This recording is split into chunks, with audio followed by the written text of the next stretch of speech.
So then I can upload it and save it afterwards for people that didn't get to attend. Hi, Emily. Hi, Matthew. Glad you're here. So, how are you guys doing? This is my first time ever doing a live stream by myself, I think. So, I don't know what happened. There didn't seem to be any link that I could, well, there was a link at the top of the page and I copied and pasted it. When I clicked on it, it did take me to the live stream, but I'm not sure why it didn't work for everyone else. I don't know. So yeah, we're on Telegram. Hi, Tanya. Hey, you look amazing. Oh, thank you. Thank you very much. How are you doing? Doing good. Tanya is my bestest bud. Capricorn moon here.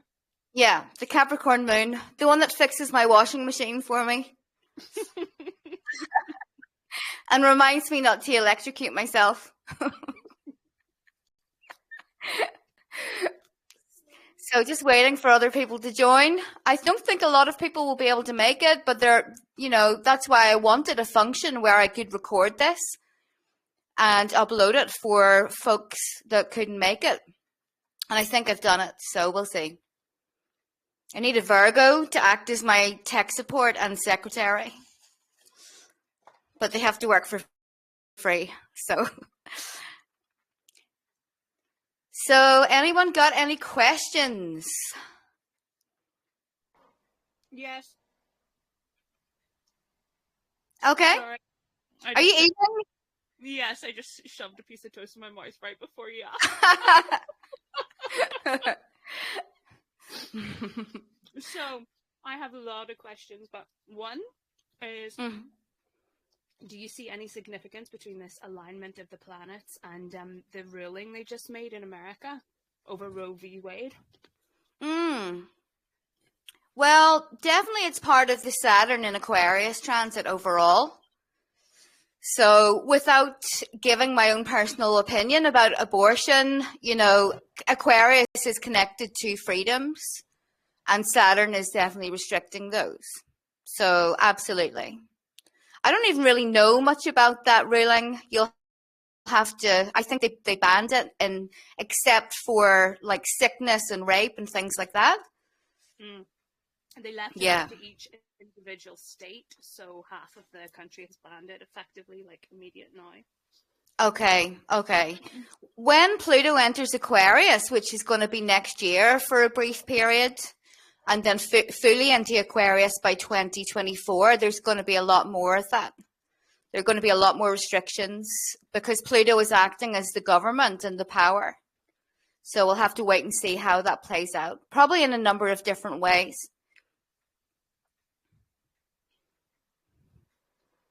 Okay.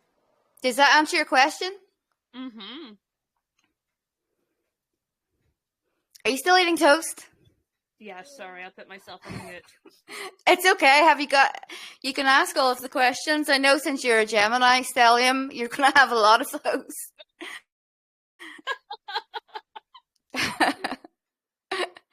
I also have one of those. So if anyone has questions, you can use voice or else you can just use the chat. It doesn't matter which one.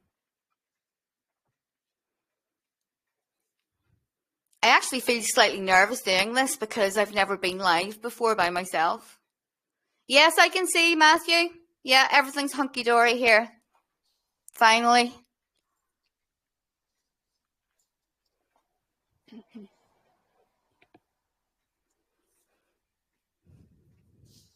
Yeah, I do. That's true.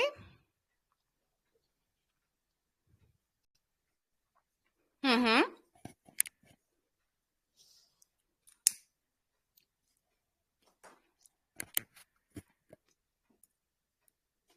I see nature spirits. Which kind? There are a lot of those. I do occasionally see, well, I used to be able to see all the time, human spirits. But then I realized that they actually shouldn't be there, and people that do mediumship are usually fucking nuts. So I got myself out of that kind of current of energy. But I can see the gods clairvoyantly. Obviously, that is not all the time. It's just sometimes. I can also see spirits that reside within nature. And I can also see the more evil ones. Is it in my mind's eye? It's both. So I can see them externally, but I can also pick up on them clairvoyantly or psychically. There are a lot of dark spirits around because of Christianity, which offers no protection, and in fact it is an evil spirit by itself. But when people were authentic pagans, those kind of negative spirits could not really exist unless the person was like really fucked up themselves. So it's important to remember that the spirit world actually reflects your own inner world. And I remember for a long time I was quite fearful. I had a lot of unresolved trauma, and I used to get attacked a lot because I was living in fear. So I attracted that kind of predator spirit. But then once I found heathenism, that stopped. And it is quite rare that anything will have a go, unless I'm very vulnerable at the time. The thing to remember is that if you're getting attacked, you need to eat well, you need to sleep well, you need to keep your physical body. And I know I smoke, but that doesn't seem to have done anything negative. But when I have been attacked, it's usually when I've kind of gone off the rails with my diet and stuff, because your energy is so like low and flat and you've got no protection. So, yeah. You can also use the runes for spiritual protection. They're extremely useful. If I was under a very severe attack, I would use Thurzaz. Thurzaz doesn't play. But I've had actually physical objects shatter around me after I've used Thurzaz. So you have to be really careful with it. For example, if your neighbor is annoying you, their dogs are barking or whatever, you don't want to use Thurzaz. It's only if you feel that you're actually under some kind of physical harm or threat. Algae is probably the best one to use. Yeah. So if you don't know what to do, you can draw it energetically in the air. Like that. And then visualize it, like push it, and visualize them covering all four corners of your house. Yeah, that's good, Matthew. So do I. Especially before bed. I like to make it a sort of like an electric fence with algae that covers the entire house. For some reason, it's blue when I do it. Like I visualize it being the color blue, but that's probably come from my old days when I was in the what do you call it? That Aleister Crowley organization. I can't remember the name. The OTO, yeah. And if you do the lesser banishing ritual of the pentagram, they tell you to visualize the pentagrams as being blue. So I just made up my own version using algae. Thank you, Tanya. So I'm fully on my carnivore diet. I do feel a lot better. It's boring as fuck though. Been having dreams about eating a huge pile of like noodles with ice cream and stuff afterwards. But I'm not going to go there again. Yeah, the OTO, that was an interesting experience. So I was there for about a year. Honestly, it was really only because it was like a social thing for me. But then I realized they were all like very extreme leftists for some reason. Why is that? They do work with the Egyptian gods, which of course are Aryan. You can say Indo-European, but the real word is Aryan. So I got some things out of it, but not really that many. Yeah. Crowley was an amazing guy, He really knew his stuff. So, I mean, you hear all of this stuff like, oh, he sacrificed kids. No, he didn't. He was talking about masturbating. He was talking about using your sexual energy as a way to perform magic. He also had Uranus on his ascendant, if I remember correctly, in his birth chart. Extremely Uranian person.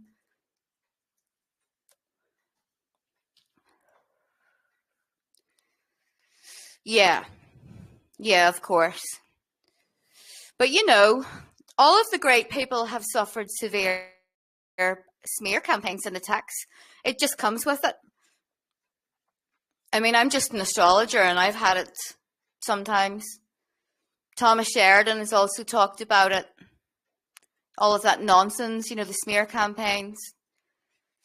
Yeah, you're probably right, Sam. I think he does, although it's been a long time since I looked at his chart. They called him the wickedest man in the world. I thought he was excellent. So yeah, that's pretty much what I would do. You do hear a lot about smudging. Smudging is very ineffective for spirits. In fact, if you have a particularly powerful spirit, it's not going to do anything except piss them off and probably make it worse. Smudging is good for if you haven't had an argument with your partner and you want to kind of clear the air. That's where clearing the air comes from. But not when it comes to spirits. I would never use it for that, because what you're doing is you're creating smoke and they will kind of leave, but then they'll come back in again as soon as the smoke dissipates. So salt is another one. I don't think it's that powerful, to be honest. The most powerful thing that you can use for an attack is your own energy, and also the runes and the gods. Thor doesn't play. I've had my fair share of magical wars over my life due to being involved in a lot of more left-hand path stuff in the past and made some enemies, but never really had any harm come to me. Can you all see me okay? For some reason, the screen has changed and I don't know why.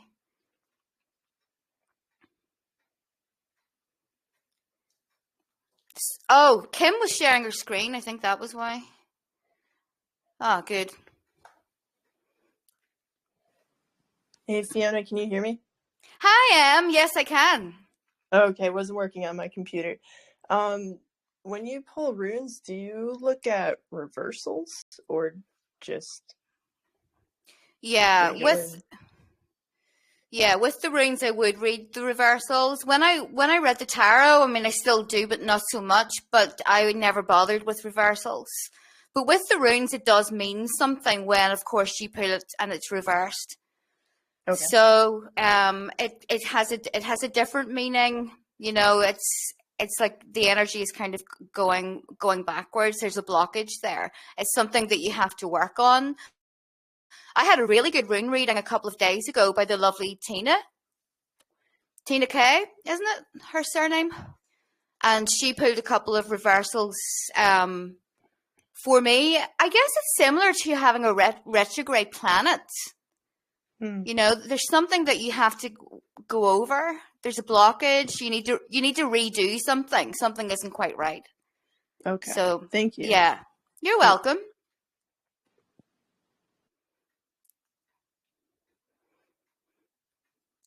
So nice to see other people joining. Welcome, everyone. So we got Kim, Sam, A, Emily, Matthew, Tanya, and myself. Hello, Fiona. This is Kim. Hi, Kim. How are you? I'm doing well. How are you doing? I'm doing well. Thank you. Really nice to hear from you. Thank you. I've enjoyed your broadcast. So carry on. I came in late. I was having technical difficulties. It's fine. Well, good to hear from you. I also was having tech issues with YouTube. I don't know what went wrong. So I did copy and paste the URL, and it wouldn't work for anyone. And it did, as usual with YouTube, there's no easy solution. So I just decided to switch to here, and it's running smoothly. So I will upload this to YouTube after we're done, but only Patreon subscribers can actually ask me questions. So maybe I'll be able to work out what went wrong and fix it for the next time, or just use this. It's always good to get away from big tech.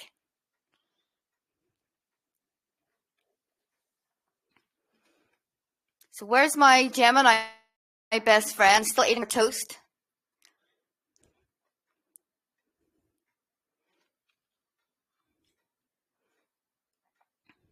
Any more questions about runes or astrology? Are you all recovered after that hideous Mercury shadow period that we had? Totally brutal.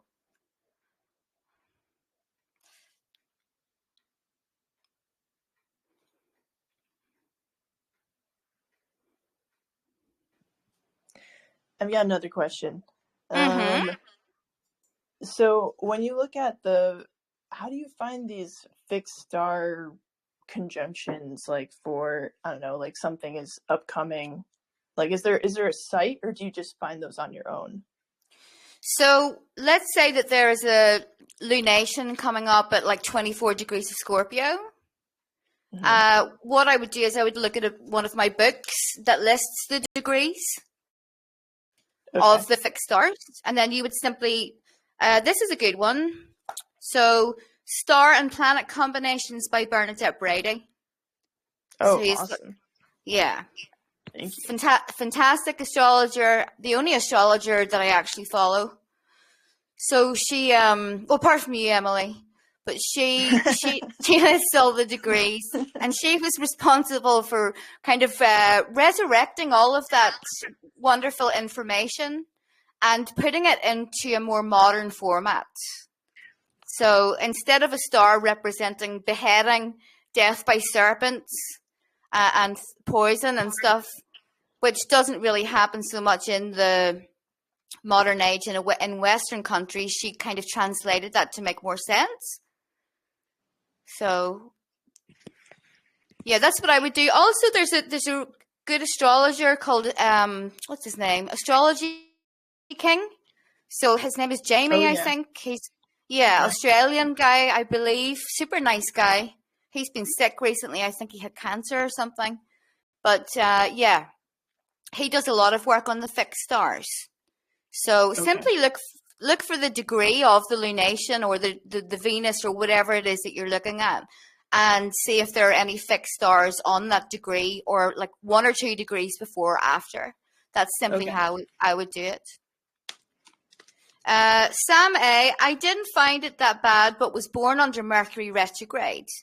Do you think that makes a difference in its effects? Yes. So Mercury retrograde people usually find that they find those periods more easy to deal with than those people who have Mercury direct in their birth charts. It's just a familiar energy to them, and not a lot of stuff tends to go wrong. Although I was born under Mercury shadow, and that one was bloody awful. But normally I don't find it or really feel it that much or find it bad. I have to agree with that. I was born under Mercury retrograde as well. Okay. So it's not so I stumble around even when it's not Mercury retrograde, so it's not a big deal. Yeah, me too. Yeah, I think you mentioned that before on one of my YouTube vids, that it's not really a bad period for you at all, but it's kind of like it's a familiar territory for you, so not as chaotic. Yana, I don't know what subjects you're covering, or this is open to anything for discussion, but could you address the North and South nodes that are upcoming? Because my South node is Scorpio and my North node is Taurus. And basically, my birthday was the 19th, the start of the eclipse. Yeah. So it's really been impactful because we had that partial right on my birthday. Okay. And then the last one, the degrees, and the one coming up, well, the degrees on that one, I'm trying to remember. it was close. Maybe it was Algol that was opposition. Yeah. I know it was on the 19th, but I know the one coming up in October or November Mm-hmm. is going to be at 16 degrees, and my nodes are at 16 degrees. Okay, So it's going to be 16 degrees of Taurus. you're going through a nodal opposition then. So right now the North Node is in Taurus, but you said that your North Node is in Scorpio? No, my North Node is in Taurus. Oh, so then this is My South Node is in Scorpio. My South Node is in Ah, Scorpio.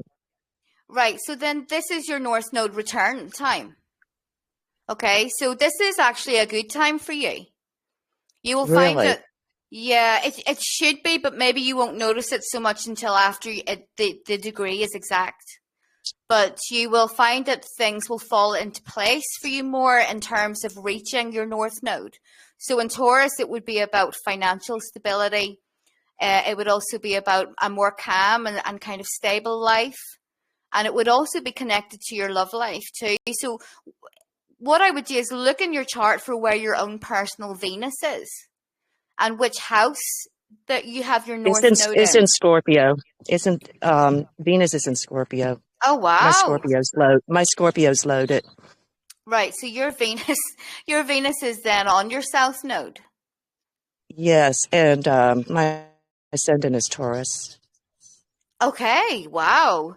Well, from that, I would say then there are a lot of relationship problems that you have had to resolve in this lifetime. Did the November 19th eclipse, was that part of the Taurus Scorpio node? It would have been, yeah. That's Yeah, what I because thought. yeah. And Okay. yeah, so what events did you notice happening around that time then? What house is your North Node in your birth chart? Well, I'm not sure what signs you're using. The North Node would be in Taurus, so it would be my first house. Right? Okay. That's my Okay. ascendant. Yes. Yeah, your first And house. so the other house would be the seventh house. And yeah, my ex-husband passed away unexpectedly. It was, Okay. yeah, that happened Yeah, a that few makes months after sense. this eclipse. Okay. I mean, It was a very traumatic death too, which made me think of Algol. oh, yeah.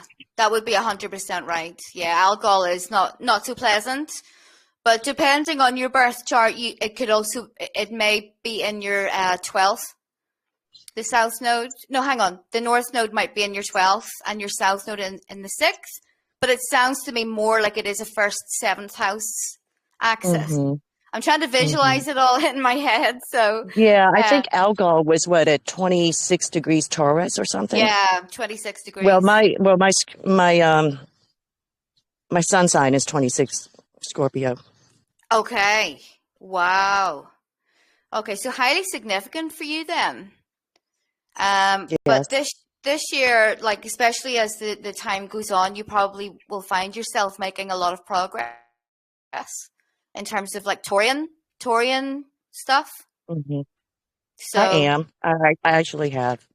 good. Yeah, after the beginning of this year. Yeah, I've just started. It's kind of taken a while. it does. It does I'm take just a while. I'm just dreading what's coming up next. I guess it's hitting a lot of my aspects. Yeah. Well, also then Saturn is going to be doing stuff to your chart also. So let me Mm-hmm. just see what degree that Saturn is at. Can't remember. I think it's like 25 or something.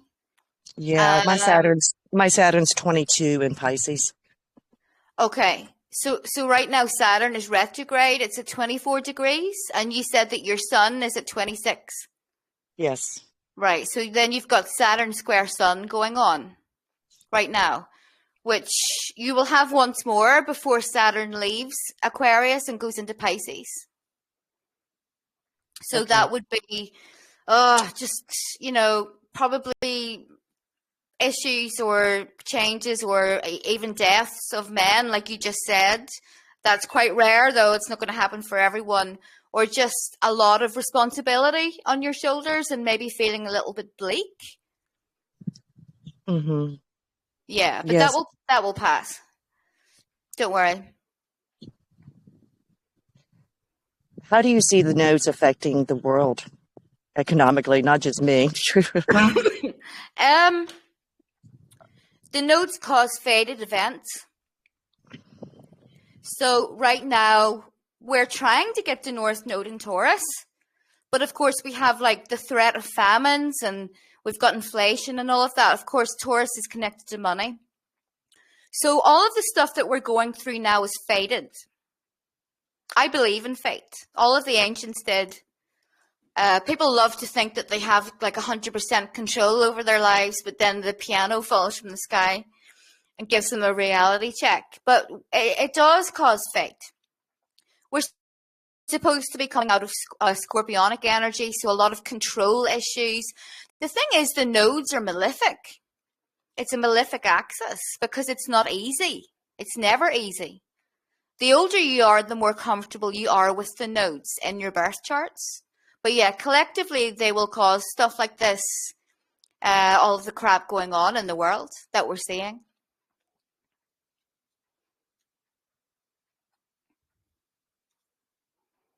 So, the last nodes, they were in, let's see, North Node was in Gemini, South Node was in Sag last year, I believe. And that was actually notorious for plagues. That's come up over and over again in astrology when there's been like a plague or some kind of disease.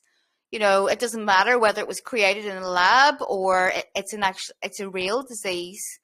That's what that nodal axis actually reflected.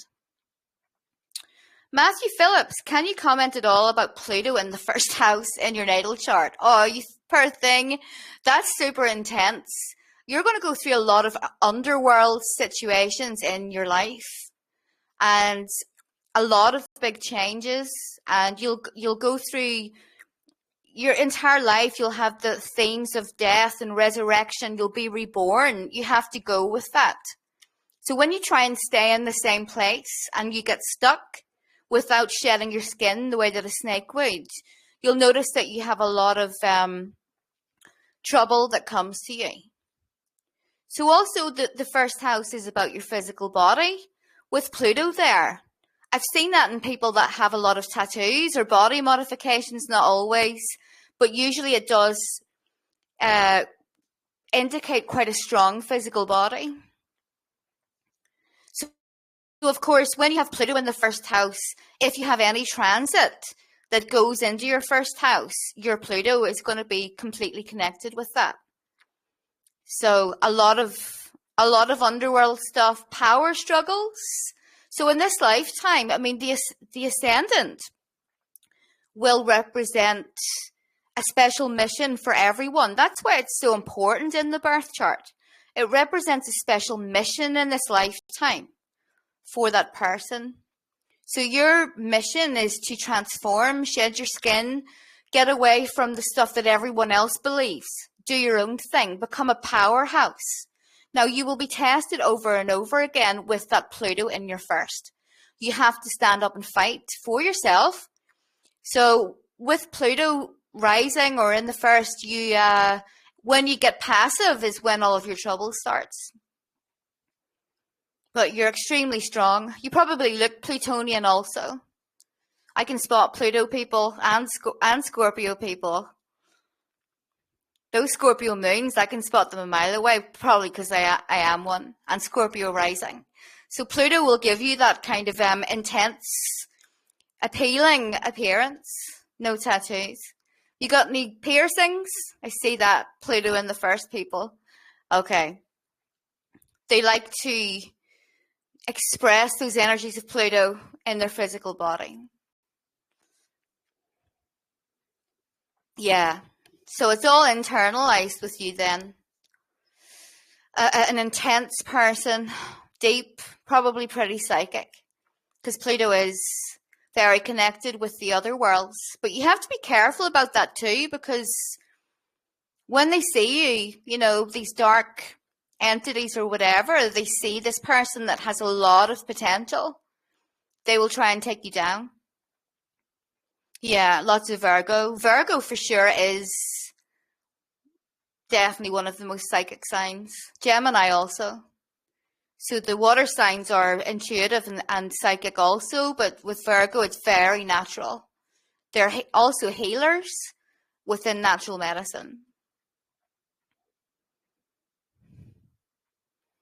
Yeah, I remember that, Same. Pluto and Virgo. Yeah, Pluto is a big deal, but I definitely disagree with it being the ruler of Scorpio. Mars is the ruler of Scorpio, traditionally. So it's sort of like that Darth Vader or deadly assassin aspect of Mars. Pluto, of course, does have a lot of things that would be connected to Scorpio.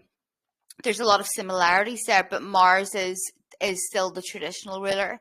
The Vedic guys know all about Pluto and Neptune and Uranus, but they haven't switched the essential dignities, which is also what I go by.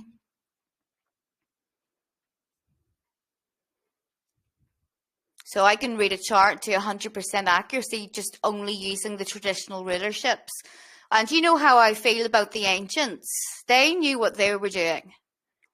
They knew what they were doing. And, you know, they were so spiritual in those days and so in tune with everything. They probably knew all of those planets existed one way or another. So, yeah. Uranus and Venus also in the first house for me. Wow. Especially that Uranus. You're going to be someone that's hard to control. So I have Mars and Mercury on my ascendant. I'm definitely pretty Mars-like, that's for sure. And actually, people can see the stuff that's on your ascendant quite easily. You know, it's not like the moon where they have to know you intimately to get a feel for that. So people look at me and they just are hit with this wall of Mars, and they either love me or they hate me. There's just no in between. I'm like Marmite. And, you know, when I was at school, a lot of people were scared of me, and I actually didn't even do anything. I think the only fight that I ever had was with my sister, my oldest sister, but it's sort of like an intimidating energy, I guess, but I'm actually quite nice. But yeah, stuff in the first house, everyone's going to feel that and pick up on it.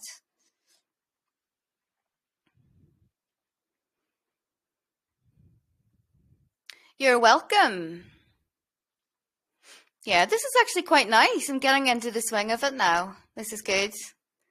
I'll probably try and do 2 of these a month, I think, because we can talk about anything you want, the current astrology, questions about your own birth chart, anything to do with magic. I do have a lot of experience with that, a lot of stupid shit, and learned from it. I think it's about 25 years I've been practicing now, so now the only thing that I do really is Seder, and of course regular offerings to the gods and rituals with the gods, because that's when you'll start to see your life transform and change, is when you align yourself with that natural cycle of the earth. Is someone there? I heard a noise. Someone going to talk? Hi, it's me. It's Kim again. Hi. Hi, I've been watching your videos, and I'm very interested, and I agree with you. I do believe in fate. So I'm very interested in the past karma. Mm-hmm. And something you said had piqued my interest. And one of the things that you had mentioned was you look at the moon. And there were several things you looked at, but the moon was one thing you looked at in the chart. Mm-hmm. And then you looked at the aspects to the moon. Yep. I have a lot of oppositions and squares to my moon. Now, all the other signs are very nice, you know, but for some reason the moon is not sextile and trine like my Mars is, you know, trine with my ascendant and all that. It really stood out to me. Could you elaborate on that a little more? Yeah, sure. So to get a sort of general idea of the collective energy of that person's past lives, you would look at of course, the sign that's in the moon, and then also the aspects that you're talking about. So if you have challenging aspects, what that really means is that you have a lot of challenges that you may have repeated over and over again in other lifetimes. So of course you can Ooh. result. Yeah, yeah. I mean, my moon's I opposite Chiron in the 12th. see my moon's in Aquarius. Okay. So that's what I think of Uranus being a rebel.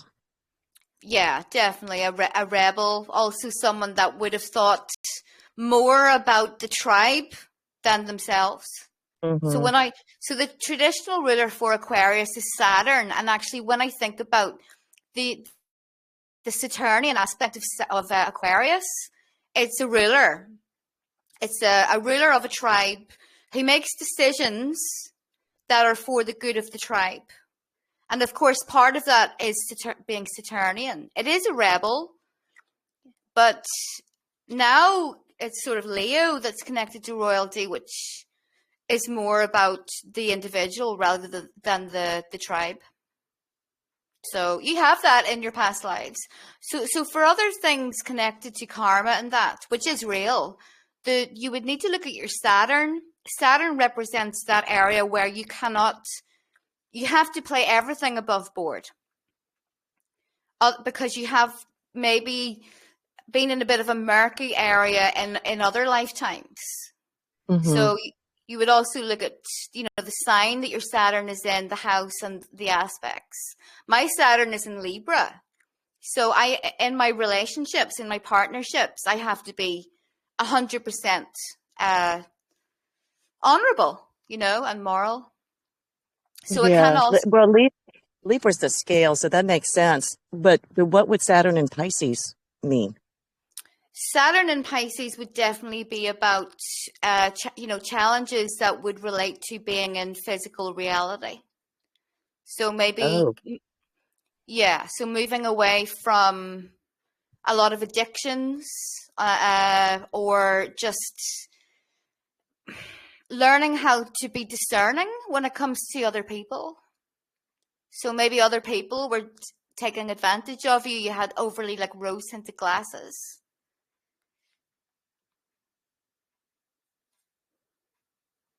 But okay. where Saturn Thank is, you. that's okay. You have to, when you do play it above board, Saturn is really rewarding. So potentially you could have someone who was really good at maybe writing, creating music, psychic, spiritual stuff. Your pagan path, Pisces will help with all of that, but you have to make sure that you're working with it in a way that it is healthy for your physical reality, because it can be tempting when I don't know, if you can do shamanic journeying or whatever, to kind of get lost in that side of things. So Saturn would also be one of the planets that represents the father. So with Saturn in Pisces, there possibly could be a father that was maybe really religious or had addictions. So that's some kind of ancestral karma that person has to work out. Hope that makes sense.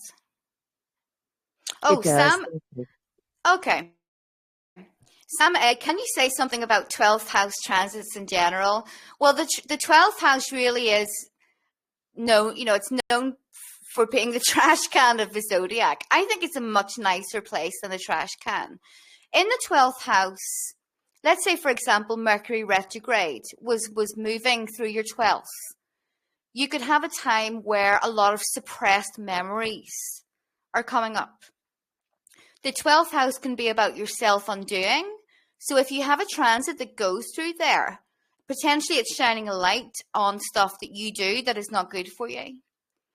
But it's also about dreams and sleep. 12th house transits can make your dreams more vivid. You get a lot of messages through them. I always say that the 12th house is where the gods speak to you.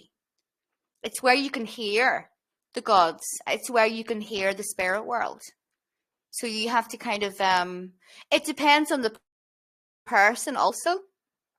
Let's say it's a normie person, doesn't believe in anything, watches the Kardashians, and does that kind of thing, they might just experience a bit of fatigue or tiredness. The 12th house is where you need to get rest.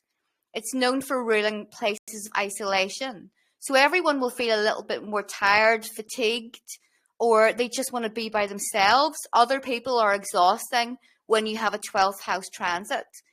My progressed moon just moved into my natal 12th house for like 5 years. So you just want more peace in your life. You don't really want to be bothered with large groups of people, a lot of social activities. You can work with it really well. I really like the 12th house. But of course, for astrologers in the 1600s and all of that, they thought it was like the worst place ever because it was about imprisonment. But humans are more complex now than they were then because we have more tools at our disposal that open up the chart more. You're welcome, Sam. Yeah, I am actually a 12th houser. I've got Chiron in there. My Mars is technically in the 12th, but it's on my ascendant. So I've grown into that. My Mars has become more prominently on my ascendant the older that I get. How do you find your Chiron affects you in the 12th house? Because I also have that. Okay, you always feel like an alien, like completely isolated from the rest of the humans. I would agree with that. Because Yeah. I get weird I don't even know what you call it, but it's just strange spiritual things happen to me, and it usually involves animals. Oh, okay. So in a sort of shamanic sense. I don't know, but I've had a hummingbird show up at 10 o'clock at night in my camper. Wow. And this was shortly after my aunt died. I knew it was her.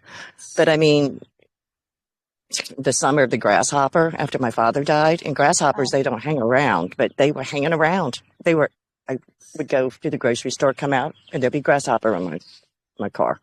Oh, well, I think that's really nice. It's really nice. But yeah, and Chiron in the 12th, you will have the ability more so than others to tap into animal kingdom, spirit kingdom. So that's really nice. And yeah, actually, I have a lot of omens with animals too. Yeah. And I love animals because they understand more, I think, than humans. Yeah, this is the year of the hawks. Every time I drive, a hawk comes swooping over. So it's strange. It's strange. Initiation, I think. So getting you ready for some kind of positive change in your life, which would be also about your North Node return. Stop looking at it because it does make me feel good when I see them. Mm-hmm. Yeah, I get a lot of stuff with animals also. So when there's someone around that is maybe doing something to try and hide something from me or whatever, I see foxes. And it's not just externally, actually the actual animal. It can be stuff starts showing on the TV or whatever about foxes. But I get that with a lot of animals. Huh.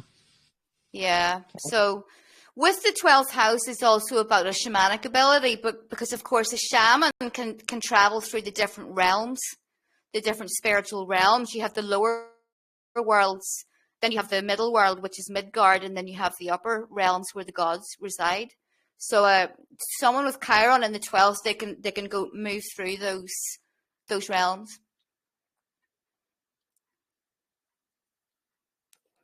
But shamanism is a hard road.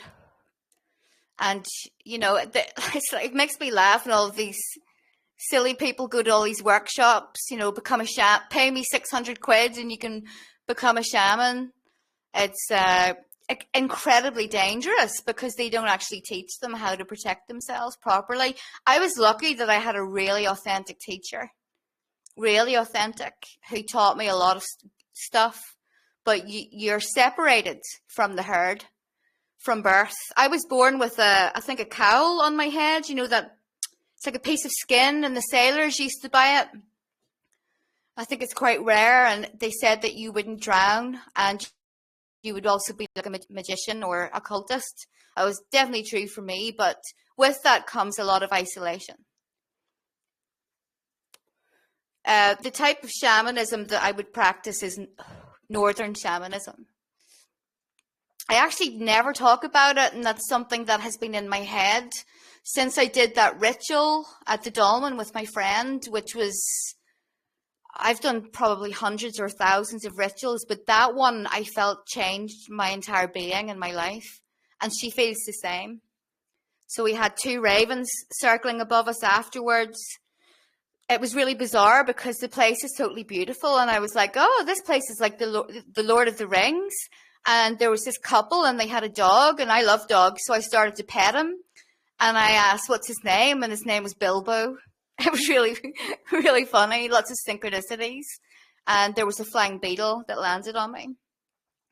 But yeah, I have a lot of experiences with that, but I never really talk about them publicly because I never wanted to become one of those spectacles on YouTube, the channelers, because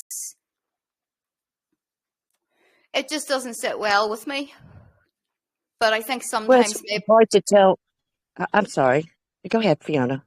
it's okay. I was just saying that I think sometimes maybe I should be more open about it. Well, I find it that, because I'm an analytical person. And so when I start seeing the same animal around me, I actually give it a pause and see how long that happens. And so I know I'm not imagining this, but if you try to tell someone who does not believe, it's not well received. And so it's like, why waste your breath? So, that's the other aspect of talking about it, because I feel like you're throwing your your pearls before the swine, Yeah, because it's like they're not interested and they think you're just crazy. Not that I care if they yeah, think I'm crazy, but it's a moot point. yeah. It can make you feel very lonely. That is why I never talk publicly about it, because often people totally misunderstand it because they just can't get their heads around it. But if you have at least one friend that you can share it with, then you're blessed. But I think a lot of the information really is, yeah, like Matthew says, it's personal. So there are a lot of, that's why I don't agree with dream dictionaries and things like that, because one thing or animal or object can represent maybe a few different things that to themselves and the other person. So yeah.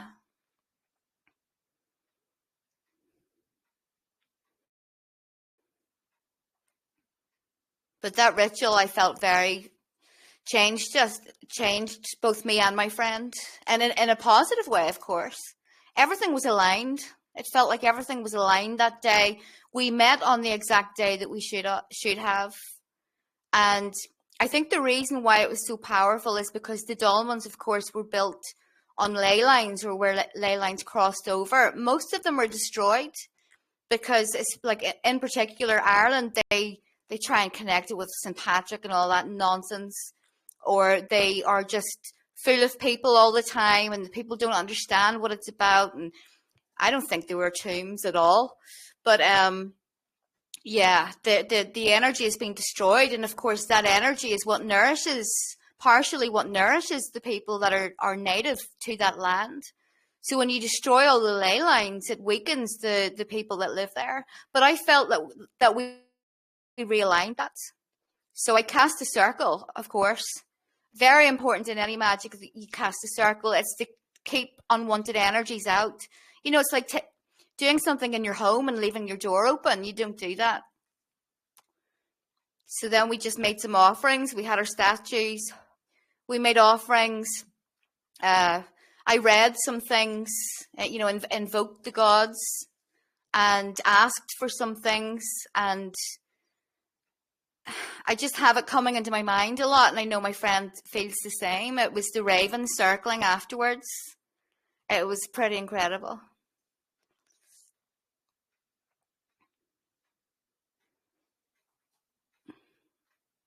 Yeah, birds, for sure. And that beetle, of course, the beetle was sacred to the Egyptians, the scarab beetle. I'm not really sure what it means, but I remember one time before I had a really intense life transformation, I had a dream that all of these beautiful scarab beetles came in through the window and landed on me. And actually, the time when it landed on me at the ritual, yeah, rebirth. And I am planning on moving to Denmark, but it landed on me, and then I thought it was a fly, so I actually accidentally swiped it off, but it was okay. Yeah, rebirth for sure. I can feel that coming. And in my astrology, my solar return, and all of that. I love Ireland, but I think that I'm done here, to be honest. Denmark, my ancestors came from, so.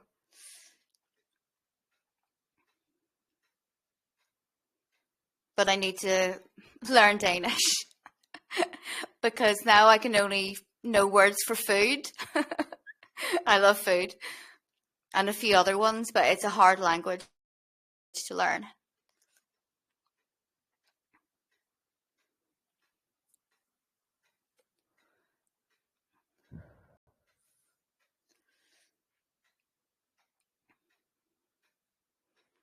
Any other questions from you guys? This is actually really nice. I'm really enjoying this. So like I say, I will upload it to YouTube afterwards, but only subscribers can ask me the questions on Patreon. But I'm actually off at the moment, but to me this isn't work. I love talking about this stuff. I think about this constantly all the time, so it's not work.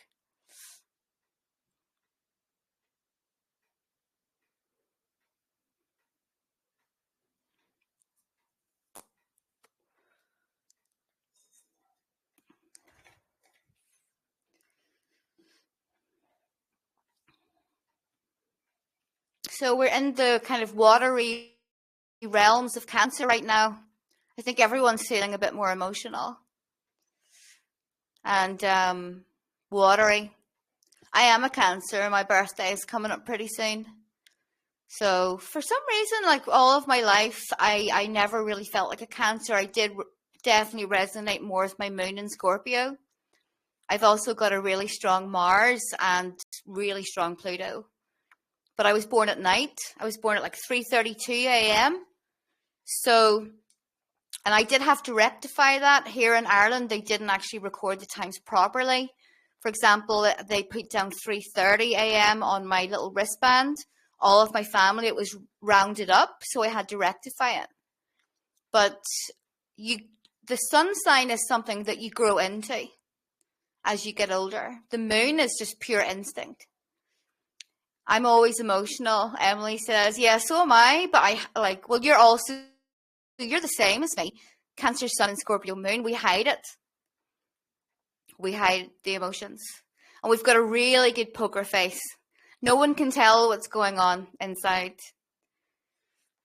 Yeah, Sam, you're like double Sagittarius. So you are fire. But I know you because you're my former student, but you are Cancerian in other ways. You're very easy to talk to and warm and caring. So, yeah, a lot of watery folks in this chat. We all tend to gravitate towards each other. Yeah, to be honest, I've never met a Cancer that I didn't like. Or a Cancer moon. I love Cancers. People hate that poker face and private nature. They can't pin me down. Yeah, me too. Totally me as well. Virgo Sun hides the Cancer very well. Yeah, that is true. Because Virgo is they don't give their emotions away at all. They keep them inside. And it can be an issue for Virgos because if they don't express their emotions, they tend to worry a lot. They suffer a lot of anxiety because of all that Mercury. And then they can get like health issues in their intestines and stomachs. Especially if you have like Cancer moon or Cancer rising also. You might have food allergies and intolerances or stomach issues. Yeah, usually Cancers do have issues with food. It's just that our emotions are so strong that when we're upset, it comes out in your health. I have loads of food intolerance and I love food. I'm a total foodie, but I can't eat a lot of things. I was like half dead for about a year and then I just decided, right, have to go carnivore, and I'm carnivore and feel like completely normal, totally normal body temperature. It feels like a miracle, actually, but it's boring.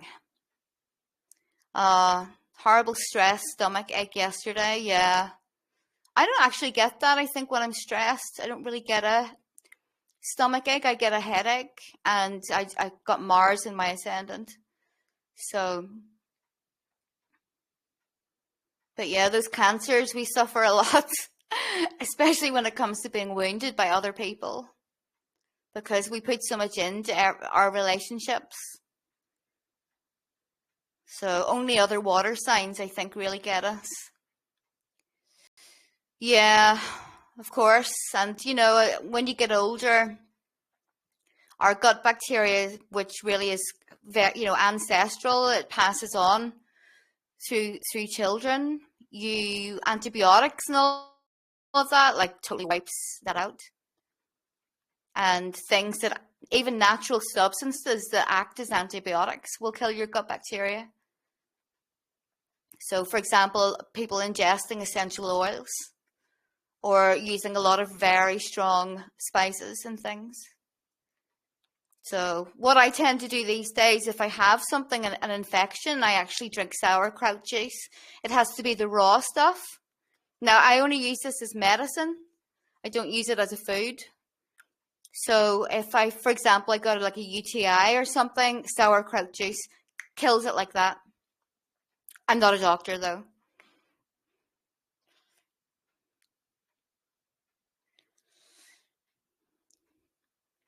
So yeah. And of course, medical astrology as well is very accurate. Like Nicholas Culpeper, for example, that kind of very famous astrologer. You can still buy his books. So he was a physician, and he would look at your chart and in a similar way that the traditional Chinese medicine doctors do.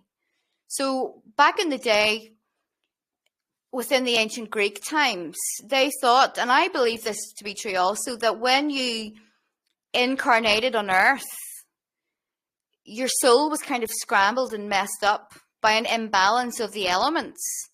So the whole thing about your actual birth chart is what imbalances of the elements do you have?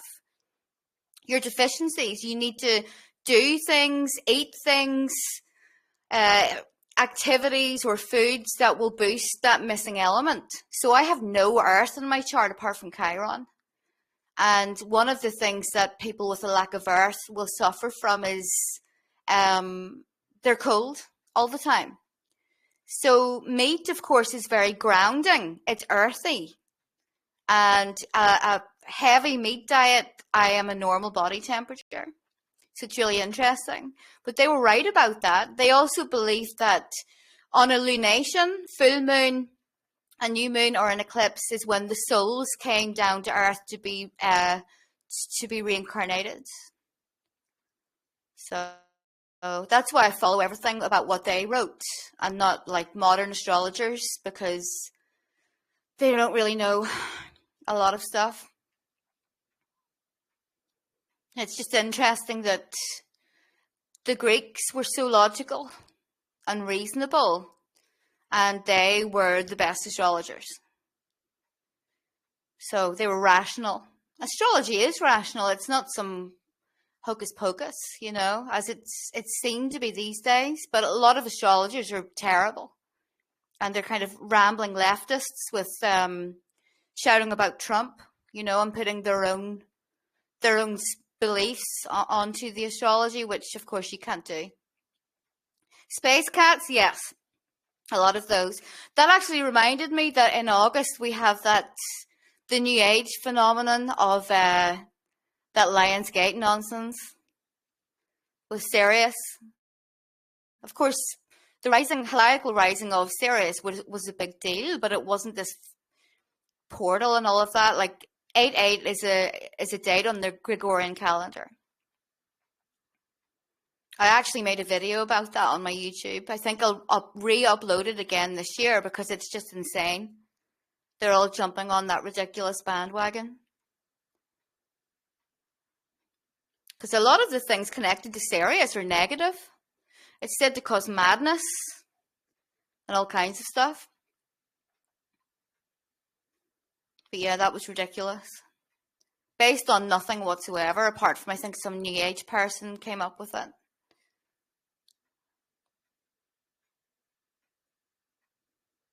I think it's August, or is it July? No, it's August, yeah.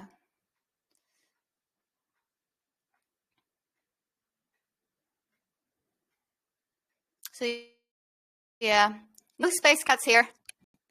I just tell it how I see it. You know, I actually, because I've got Mars conjunct my Mercury and my ascendant, I can't keep things in. And I get a lot of backlash from that, but I can't keep what I perceive to be the truth in, especially when it comes to astrology. There's a lot of stuff about, a lot of bad stuff about modern astrology, and they think that it's the wrong zodiac, and it's just complete nonsense, because our astrology, Western tropical astrology, is based upon the seasons, equinoxes and solstices.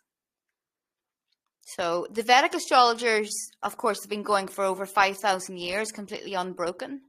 But I take a lot of my practices from their methods. But I use a Western birth chart. I'm a European. How do I feel about numerology? I think it's very, very accurate. I don't know a huge amount at all. But I think it's important when it comes to, like, say, for example, choosing where to live. There are certain house numbers. This house that I live in now is number 6. 6 is said to be connected to Venus, I think. And I have had a lot of good Venusian experiences since I lived in this house. But like I said, I'm definitely not an expert at all. But the numbers have a vibration. They have a deep spiritual, esoteric meaning. But we've lost all of that through Abrahamism. Yeah, my address. Yep. So there are some numbers, even if I really, like, if I was moving and I really liked the house and all of that, if it was a certain number, I wouldn't live there. I lived in house number 5 before, and I'm pretty sure that 5 is connected to Mars. Can't remember. But it was just like endless conflict from neighbors and people that lived nearby. It was like hell on earth. So I was quite cautious about choosing a good one for where I live now. And I've lived here for about 3 years, I think, and I love it. It's really the only place that I ever felt like I actually had my own home. My own energy permeates this whole house. So yeah. But don't know that much about it. I was born on the 11th of July. My dad is also 11th of March.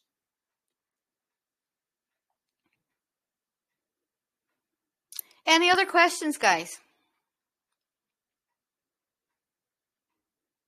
This is really good. I really enjoy this. You're welcome. Really nice to do this, actually. So, not really like work at all. It's just having a chat with friends.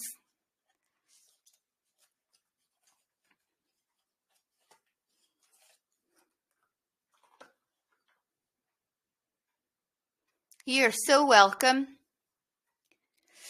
Well, if nobody else has any more questions, I guess we could wrap it up. The next time, you're so welcome. The next time I might try and get YouTube fixed again, or just continue here. So for you guys that didn't get to make this live session, my Patreon subscribers only, you can send me a message on Patreon with any questions that you want me to talk about, and I will do that. If you can't actually make the live. So yeah, I think that's pretty much it. Thanks all for everyone that came. I really appreciate it. Love you guys, and I'll be back again soon.